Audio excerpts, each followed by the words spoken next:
Welcome. Thank you for watching this teaching video from Oak Tree Community Church in South Bend, Indiana. Please check out our other videos and don't forget to like and subscribe. Our mission is to help people come to know Jesus better and love Him more every day. We believe this will not only help our own spiritual growth, but also help us better influence the community and the world for Christ. For more information about Oak Tree, please visit us at oaktreechurch.com. There you'll find past message series, online giving options, and more information about our discipleship process that we call The Path. Now enjoy this message. We'd love to hear from you in the comments or the website contact form. Thank you.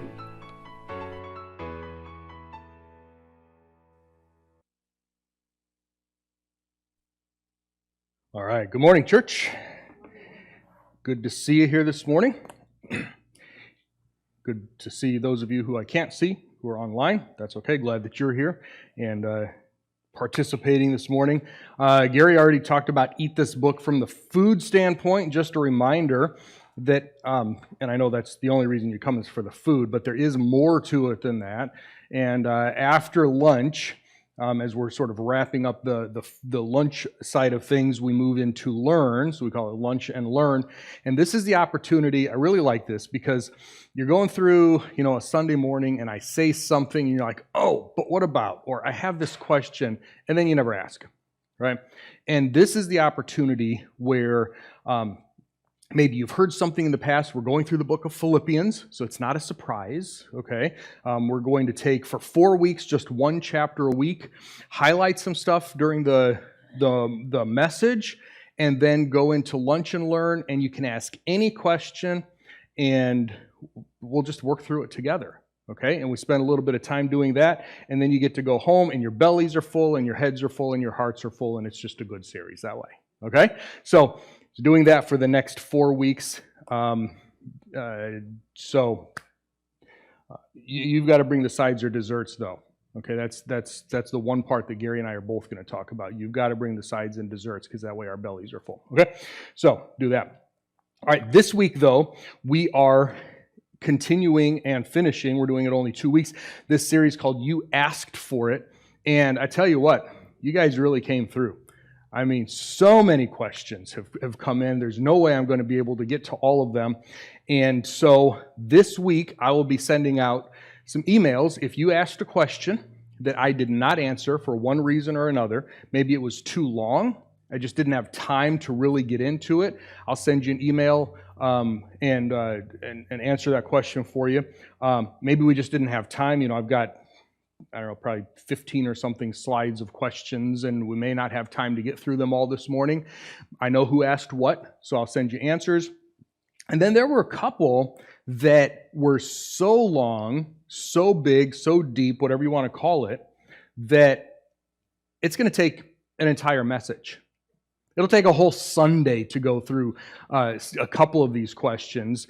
So those I will email you, but I won't give you the answer. It'll be a short email. I'll say, I'll take care of this later, and we'll just drop it there and leave you hanging. Hey, you asked for it. So that's what we're doing. All right, so, but let's see if we can, how many of these we can get through this morning. I love your questions. I love the heart behind your questions. And so let's just plow through some of these. Still on the end times. Everybody's wondering about the end times, so we definitely have some of those today. What should we be looking for to know the end times is close? We know that we're watching for the rapture, but is there anything before that? No. Next slide. Okay. Well, it's sort of true. As far as we know, here's the thing: all of the prophecy, almost all the prophecy that we find in the Bible that has not yet been fulfilled is not about the church. The rapture is about the church. We know that. We know Jesus is going to collect Christians. But when we talk about the wrath that is coming and just most of the book of the Revelation and the kingdom and all of that stuff is still future, and for the most part has nothing to do with the church at all. And so it makes sense when we go, for instance, to 1 Thessalonians chapter 1, all the way down at the end of the chapter, verses 9 and 10, Paul was writing to these new believers. They'd probably been saved for only maybe 6 months, maybe. He was in Thessalonica for maybe 2 months. We know about 3 weeks for sure that he was teaching in the synagogue, and then he was kicked out and he preached and taught to the Gentiles a little bit. But he was there for a very, very short time, and he wrote this letter, 1 Thessalonians, shortly afterward, and it's amazing that in the few weeks that he had with them, he was already talking about prophecy. We usually push that toward the end. Well, we've got other doctrines that we need to handle first. He put that up front. After salvation, now what do you need to know about what's coming? Because he thought Jesus was going to come soon. Because Jesus said he's going to come soon, right? But Jesus soon and our soon are two completely different soons, right? Paul really thought Jesus was going to come back during his lifetime. And we see that in 1 Thessalonians. And what he told these new believers was that people everywhere report how you welcomed us and how you turned to God from idols to serve the living and true God. That's great, but look at verse 10. And to wait for his Son from heaven, whom he raised from the dead, Jesus, our deliverer from the coming wrath. 2 things in here. First of all, Jesus is going to deliver us from the coming wrath. And later in the chapter, or later in the letter, rather, in chapter 4, he tells us how he's going to do that. He's going to catch us up in the air, and so shall we ever be with the Lord. So that's number 1. Jesus is going to deliver us. We are not going into the time of wrath that God says is coming, that we find all over the Old Testament and in the book of the Revelation. But secondly, notice, what are we supposed to do until Jesus delivers us from the coming wrath? Just wait for his Son from heaven. That's the next thing that we're waiting for. That's the next thing on the timeline that God has told us. We're not looking for signs. We're not looking for a list of things. Okay, these 3 things have to happen first. What we're waiting for is for Jesus to come back. That's it. That's it. So the question, we are watching for the rapture. Is there anything before that? Nope. Nope. Nothing else that we have to watch for, that we have to wait for. Okay? Any follow-up questions?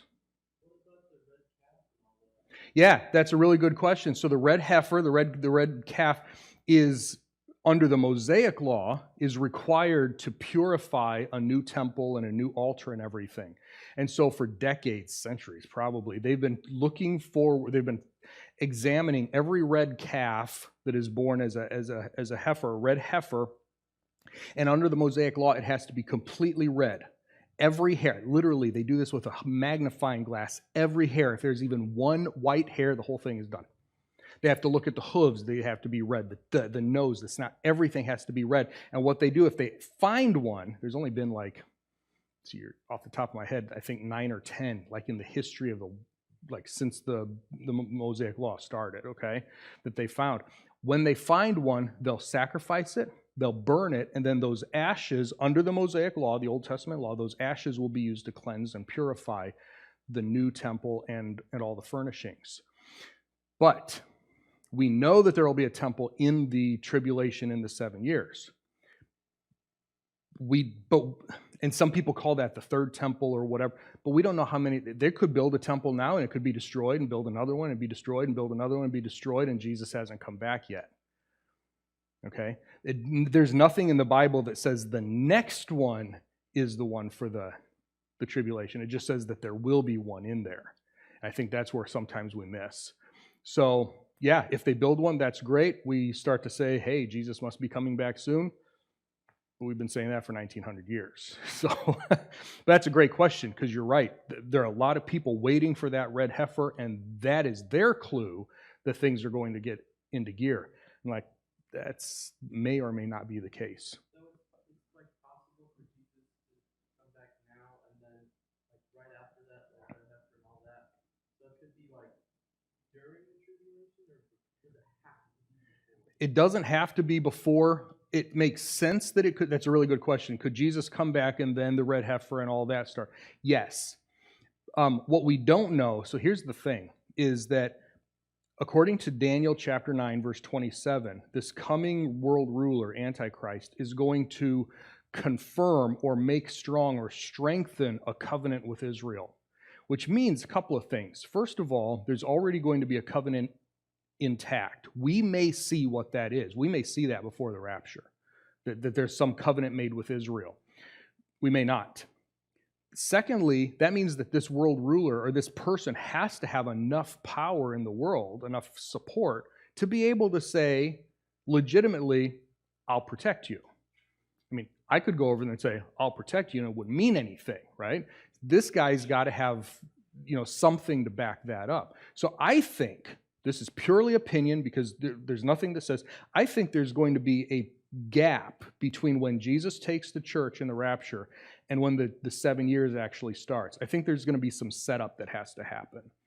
And whether that gap is a couple of days, weeks, months, whatever, I don't think it's going to be too long.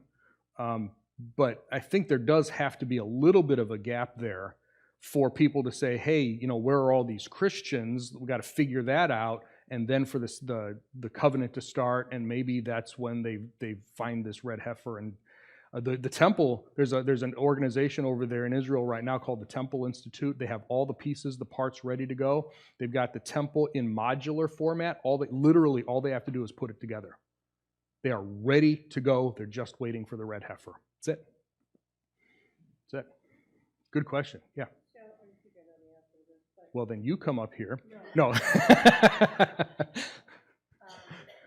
church is raptured, Mhm.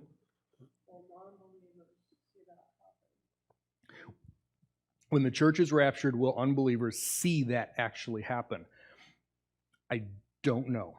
I mean, And I don't think having so. read the left behind Yeah. you, Yep. I just Yep. have this visual. Right. But Yeah. Where I it don't know. seems like it's going to be quick.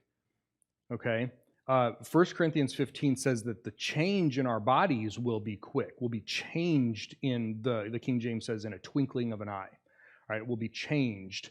So from these mortal bodies to immortal bodies. Okay. Will we be floating up? I don't think so. The reason I don't think so, and my brain is working here. Here's why I think it's going to be quick. Okay. Can we just edit that part? Here's why I think it's going to be quick. Because of the word caught up right here.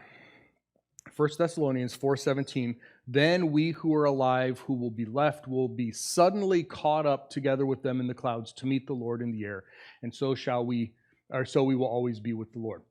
Caught up, the Greek word is harpazo. The Latin word, when the First Thessalonians was translated into Latin, Jerome used the word. I think the verb is rapturo. That's where we get the word rapture. Harpazo in the Greek means to seize or to snatch. Very quick. It was used of like pickpockets. Okay, it's very, very quick. So it looks like, because Paul used that word, it looks like Jesus is going to come. He's not coming to the earth. It says he's going to come. We're going to meet him in the air. He's going to come in, the air and then go bloop and be done. I don't know that anybody will see it or hear anything. All of a sudden, people are gone. That's what it seems like. Yeah, that's what it seems like. Yep. Good. All right. Moving right along. Is there any indication what the dead believers are doing today? Because in this passage it says, just in verse 16, just ahead of caught up there, the dead in Christ will rise first. Is there any indication what the dead believers are doing today? No. These are easy questions. Everything is just no. No. No. All right, here's what we do know. Here's what we do know. We know that according to 2 Corinthians 5, that verse 8 says, we are full of courage and would prefer to be away from the body and at home with the Lord. So when a believer dies, we immediately go into Christ's presence. Okay, we go to be with him. All right? What does that mean? What are we doing? We don't know what we're doing. Philippians chapter 1. Paul was in prison, and we'll be getting into this next week, actually, a little bit, because we'll eat this book. He says, conduct yourselves in a manner worthy of the gospel of Christ, so that whether I come and see you or whether I remain absent, I should hear that you're standing firm in the one Spirit. Nope, I need to go backwards some, don't I? Yep, there we go. Okay. Verse 21. For to me, living is Christ, dying is gain. To live is Christ, to die is gain. Now, if I'm meant to go on living in the body, that will mean productive work for me, but I don't know which I prefer. I feel torn between the two. Verse 23, here it is.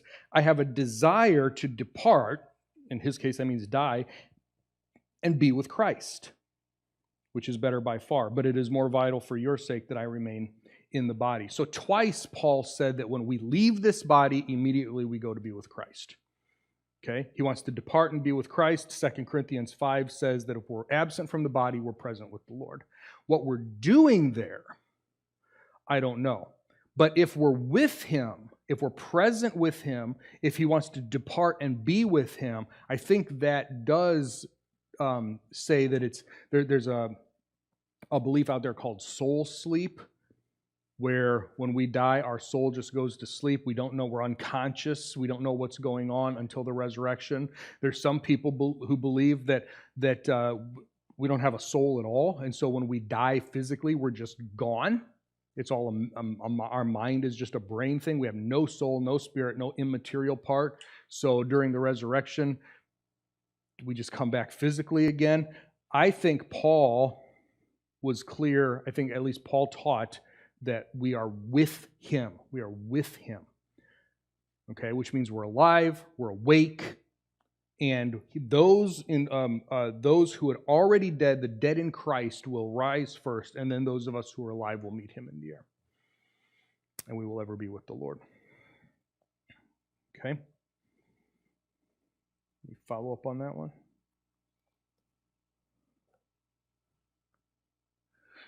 Although I can't control the timing, as a Christian, should I be supporting things that should make the end times come faster? Or should I be supporting things that will slow down the end times?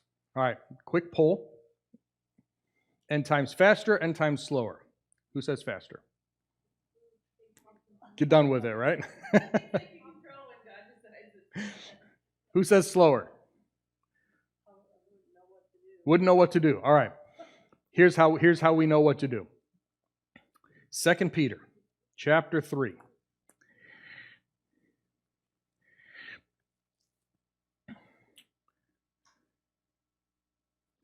Verse 10, or starting in verse 10. 2 Peter chapter 3, starting in verse 10. The day of the Lord will come like a thief. When it comes, the heavens will disappear with a horrific noise, the celestial bodies will melt away in a blaze, and the earth and every deed done on it will be laid bare. Now, watch this. Since all these things are to melt away in this manner, what sort of people must we be, conducting our lives in holiness and godliness while waiting for and, what's it say? Hastening the coming day of God. How can we hasten? How can we speed up God's timing? I find it interesting that Peter said we can actually wait for and speed up. We can actually make God's timeline go faster. How do we do that? That's what I think. I think we share the gospel and we help people come to know Jesus, especially Gentiles. Okay?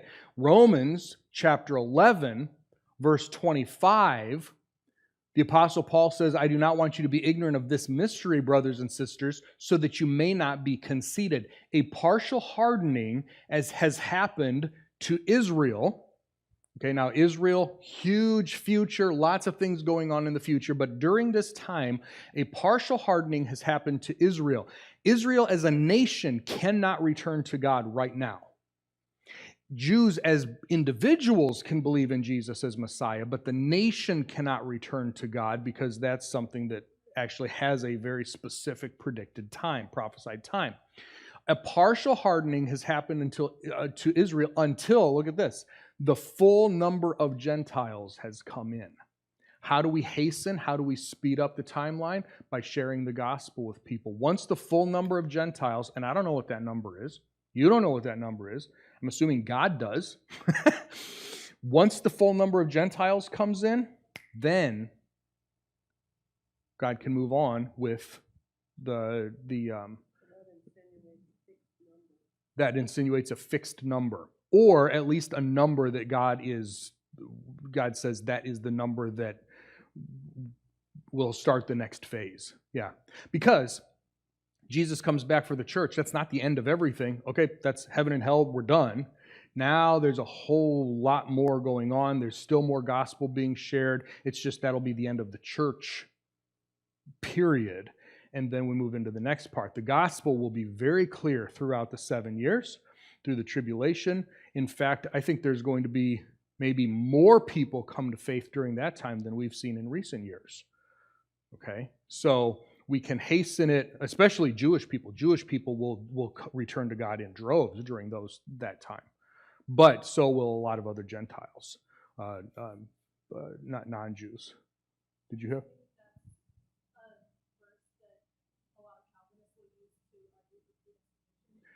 This a little bit. Will Calvinism use this to argue predestination, people selected to salvation?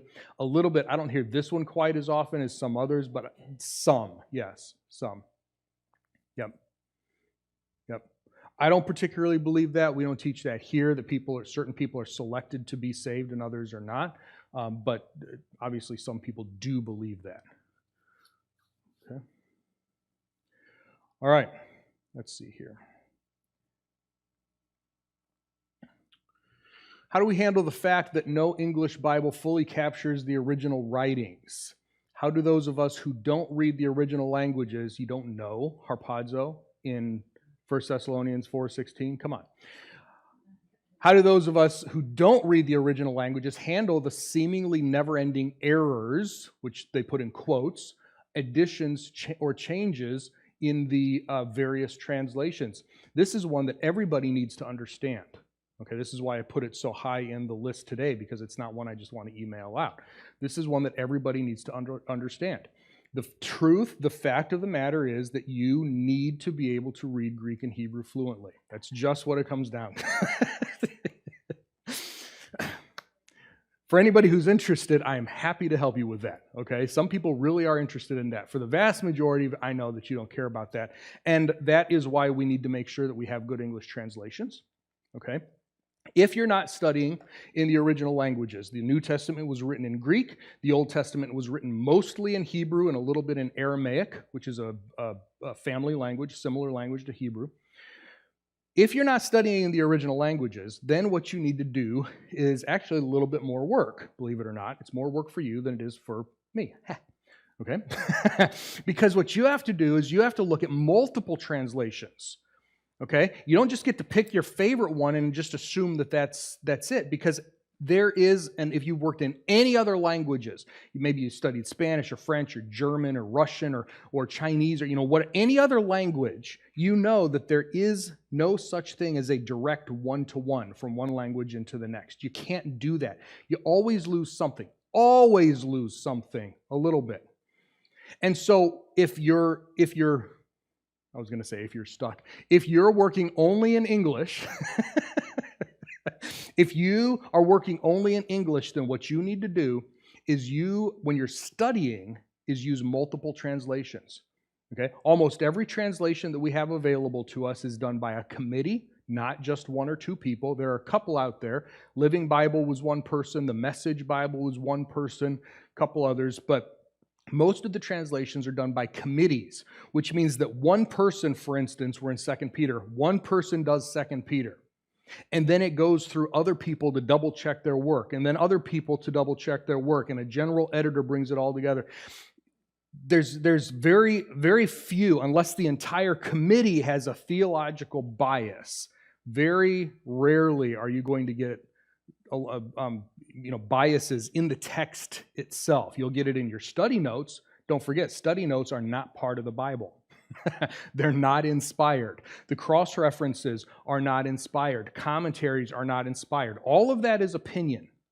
So what you do is you study and you read multiple translations and you say, look at how this committee phrased it this way as opposed to this committee phrased it this way.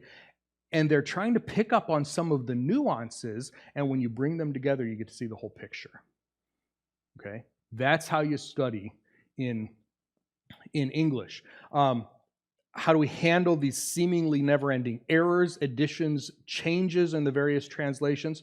Some of these additions and changes and stuff is simply because as these scholars keep learning, there's a massive difference. Even in the last 100 years, archaeology has come up with hundreds and hundreds of manuscripts, copies, and other works done especially in the New Testament, in the Greek language, that help them understand it better. I teach Greek, okay? I teach people how to study and read it and study in it. And every time a new grammar comes out, there's always new things. There's things that we understand better. I'm reading a book right now. It's fascinating. It would bore you all to tears. It's called Advances in the Study of New Testament Greek. Isn't that awesome? Isn't that how you want to spend your Sunday afternoon? Okay? There are advances. We understand things better. We understand linguistics better. And this happens, by the way, in every language.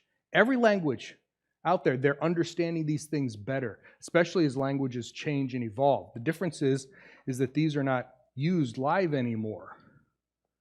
Okay? And so they're dead languages. Anyway, no English Bible is going to fully capture everything in the original languages, and so that it looks like there's errors and additions and changes. Just use multiple translations. Start to see, listen to commentators, listen to teachers that you trust. Okay? Jesus gave teachers to his church for a reason. The Holy Spirit gives the gift of teaching to his church for a reason. Okay, so listen to people that you trust. Any follow-ups on that? Nobody's going to raise their hand because I'm going to look at that and you're going to be signing up for Greek or Hebrew or something. If you start twitching, you're like, I'm not moving. All right. Why doesn't God appear to us as individuals more often? I think there is a very good reason for that, and that is found in Hebrews chapter 1. Hebrews 1, verses 1 through 3. After God spoke long ago in various portions and in various ways to our ancestors through the prophets, and of course, this is a Jew writing to Jewish people, so their ancestors through the prophets, in these last days he has spoken to us in a Son, whom he has appointed heir of all things and through whom he created the world. The Son is the radiance of his glory, the representation of his essence. He sustains all things by his powerful word. And so when he had accomplished cleansing for sins, he sat down at the right hand of the Majesty on high. The reason God doesn't appear anymore, doesn't do visions and dreams anymore, doesn't speak through prophets anymore, is because he has finally spoken through a Son. Jesus is the final revelation. Jesus is the final authority from God. And what he did is he authorized the Bible. He authorized these 66 books. He did that in the Old Testament by, using it, quoting it. In Luke 24, we're told that he opened the scriptures, specifically the law of Moses and the writings and the prophets. That's the threefold division of the 39 books of the Old Testament. That's what he authorized. And then in the book of John, he told the apostles, I'm going to send the Holy Spirit, and he will remind you of things, and he will guide you into all truth so that then you can present that truth. Well, that's how he authorized the New Testament. Okay, so we have the Old Testament, we have the New Testament, we have these 66 books, all authorized by Jesus, and that's it. At the end of Malachi, Malachi chapter 4, the very last verse of the Old Testament. Well, okay, the second to the last verse. Look, I will send Elijah the prophet before the great and terrible day of the Lord arrives. He will encourage fathers and their children to return to me, so that I will not come and strike the earth with judgment. The Old Testament, the Hebrew Bible, closes assuming that there's more prophecy, that there's more revelation. The prophets that we have in the Old Testament say that there's more stuff coming. In the church age, right now, the book of the Revelation, the end, scroll all the way down until I can't scroll anymore.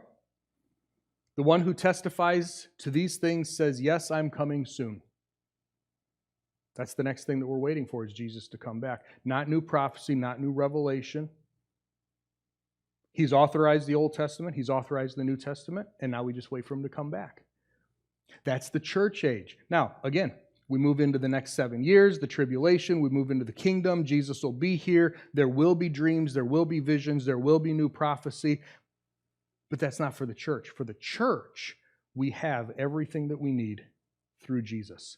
That's it. That's why God doesn't appear more often, because He can't appear to us any better than He did in Christ Himself. The Word became flesh and actually dwelt among us.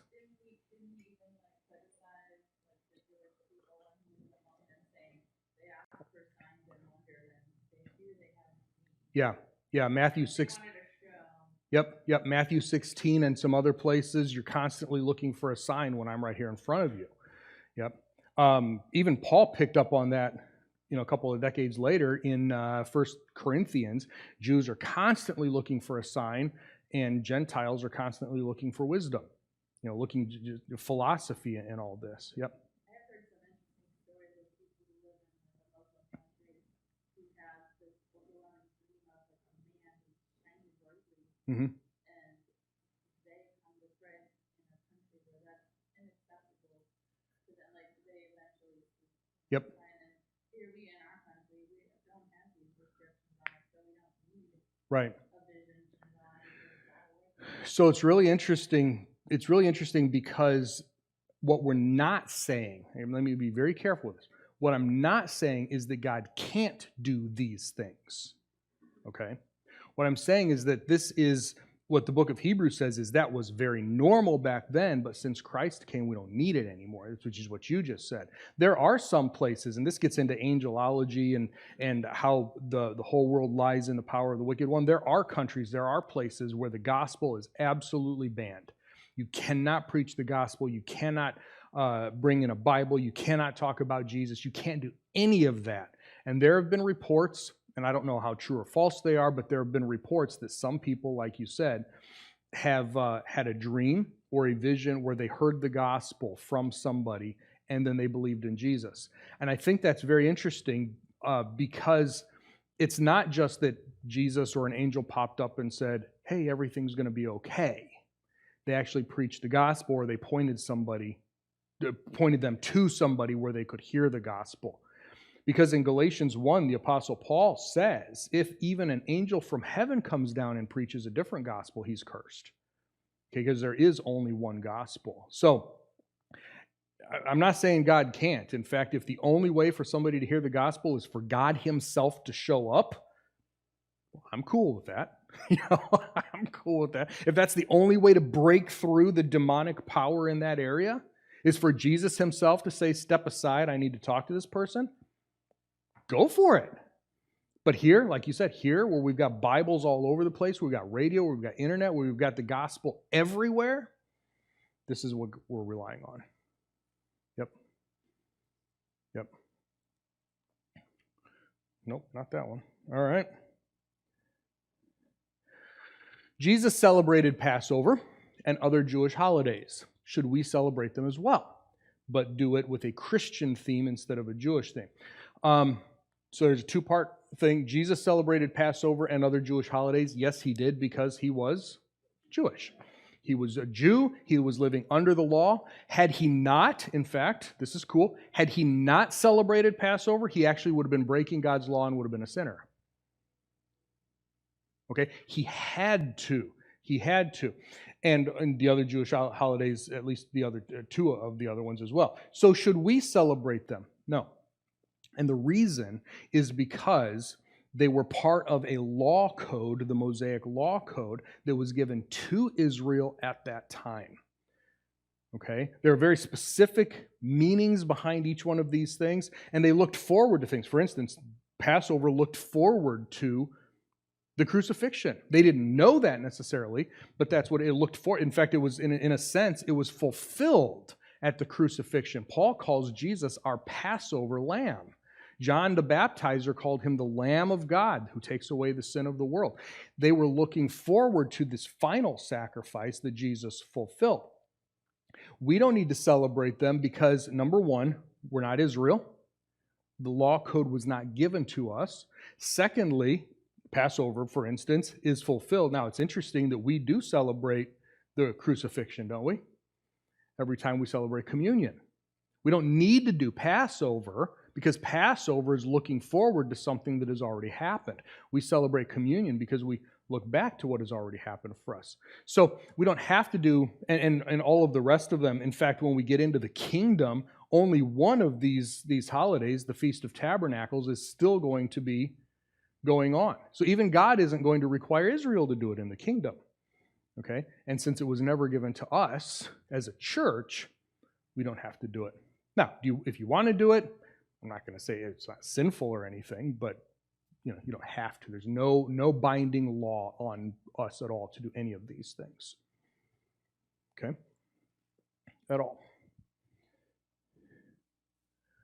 Why did God and Jesus use parables, which might be open to interpretation, rather than just say what he wanted to say? Doesn't that annoy you? When somebody just sort of works around, they don't actually say. This one is actually answered by Jesus himself, Matthew chapter 13, because he told the parable of the sower went out to sow, the 4 different types of soil and everything, and he told the parable, and people thought, oh, this is a great story. And then verse 10, Matthew chapter 13, verse 10, his disciples came up to him and asked this exact question. Why are you speaking in parables? Okay, so this question is actually found in the text. And here's his answer. You have been given the opportunity to know the secrets of the kingdom of heaven, but they have not. Because whoever has will be given more and will have an abundance. But whoever does not have, even what he has, will be taken from him. For this reason, I speak to them in parables. Here's his answer. For this reason, I speak to them in parables. Verse 13. Although they see, they do not see. And although they hear, they do not hear, nor do they understand. And then he quotes from Isaiah, and he says, you will listen carefully, but you'll never understand. You'll look closely, yet you'll not comprehend. And here's why. Because the heart of this people has become dull. They're hard of hearing. They've shut their eyes so that they will not see and hear with their ears and understand with their hearts and turn. And I would heal them. So here's the answer. Jesus began speaking in parables, began teaching in parables at a specific point of his ministry. It wasn't from the very beginning. This was not his normal thing. That's why the disciples asked him, why this change? Why are you doing this now? Because during the first part of his ministry, some people had started to accept him and some people had been rejecting him. And in chapter 12, we're in Matthew 13, in chapter 12, the religious leaders started rejecting him officially. And they did that by some of the people were like, oh, look at that great miracle. Is it possible that he's the Messiah? And they're like, he did that with the power of Satan himself. Jesus said, you better be careful. You start talking like that, nobody can forgive that. That's the unpardonable sin, the unforgivable sin. He said, you got to be real careful. You are towing a very dangerous line there, people.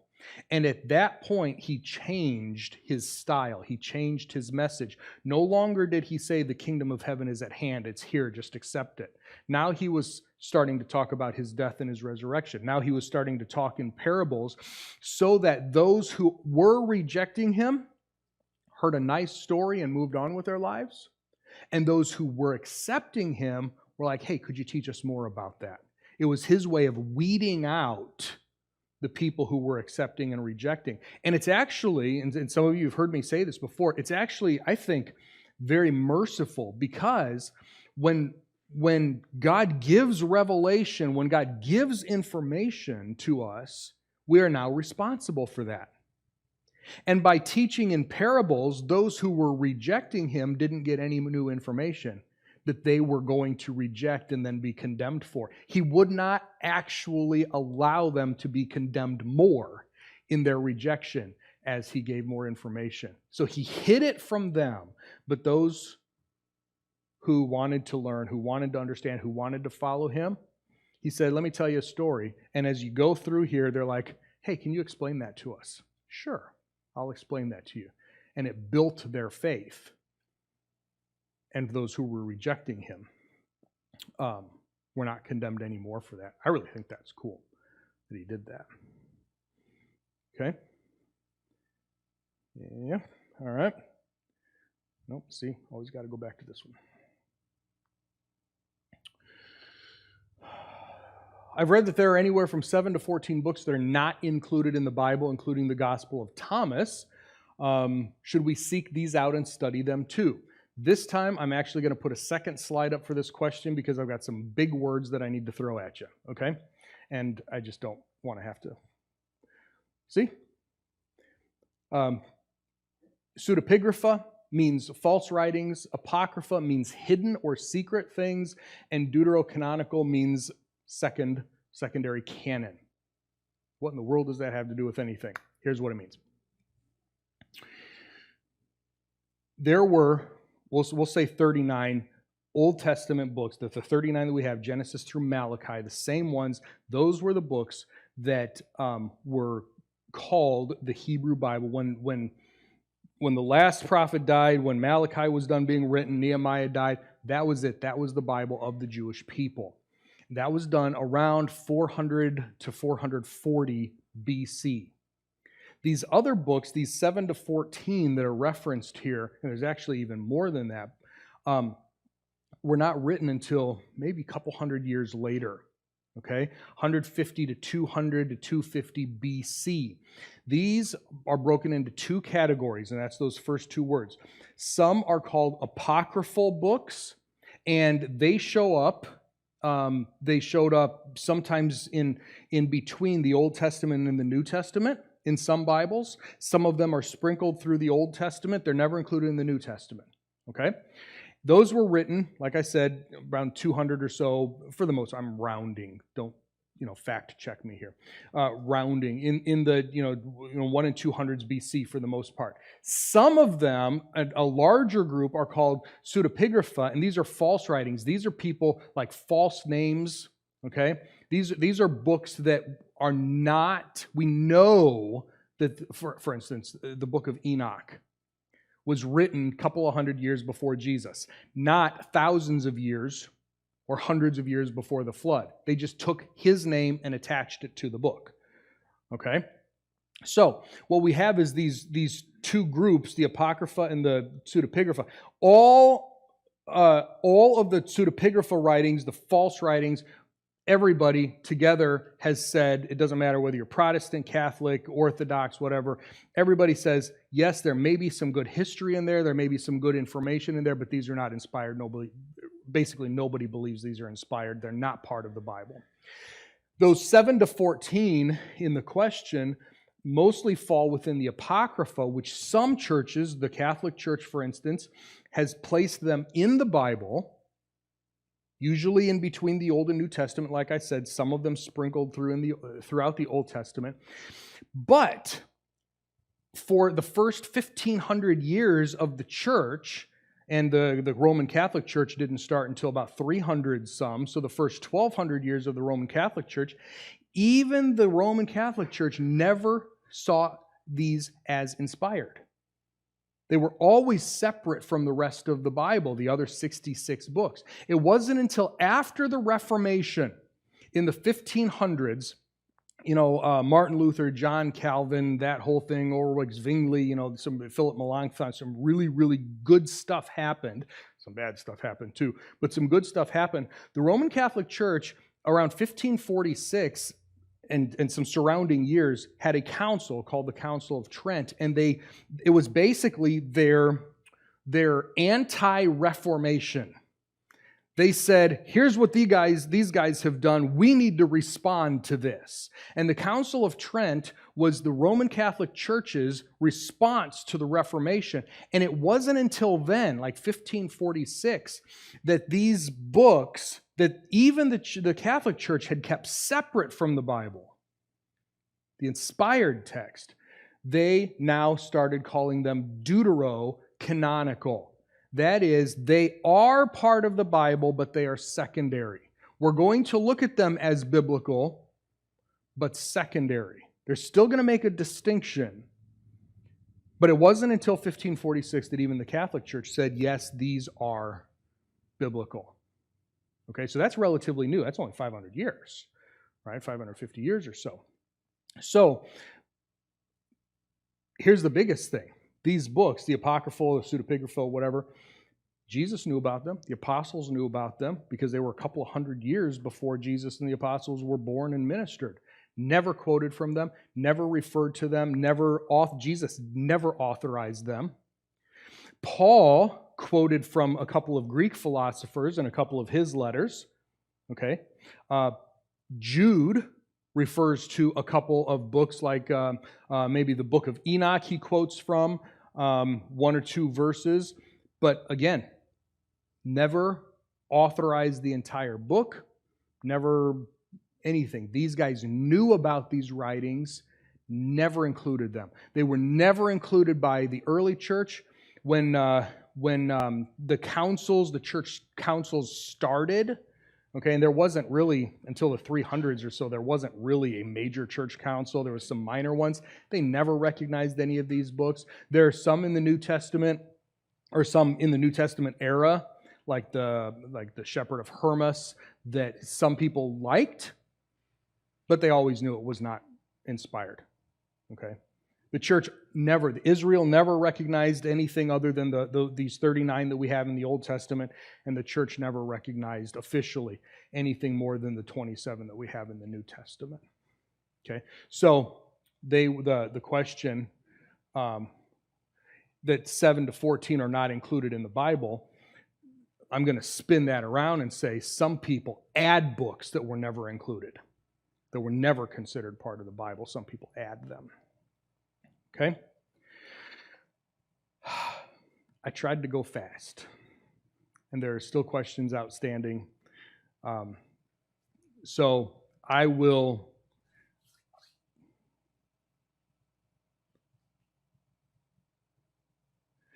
This question, actually, in the Old Testament, it seems like God is against women a lot. And that's true. It seems like it. Okay? A couple of people asked questions about women in ministry, women in the church, women in the Old Testament. That's going to take an entire message. Maybe an entire series, but at least one message. Okay? So we'll do that one. We'll do that one later. And then some of you have other questions that you've submitted, and I will respond to those personally, okay? So from me, let me thank you. Just a fantastic. I hope, have you appreciated each other? Not my answers, don't care. But have you appreciated each other's questions? Have you liked, because it gives you a peek into what other people, you don't know who asked what. Okay, I know who asked what. You don't know who asked what. So it's sort of cool to listen to your fellow church members, churchgoers, ask questions, isn't it? I think it is. So hopefully this has spurred some thinking in your own mind, some follow-up questions to some of these, or just, hey, I never would have even thought about that. Never would have crossed my mind. And it gives you a new perspective in studying. And so as you're reading, as you're studying, always make sure that you ask any questions that you have. Now, I may say, go look at this verse here and get your own answer. I like to do that. What does this verse say? What do you think about this? And actually force you to come up with your own answer. Sometimes I'll just send you an answer, but always ask.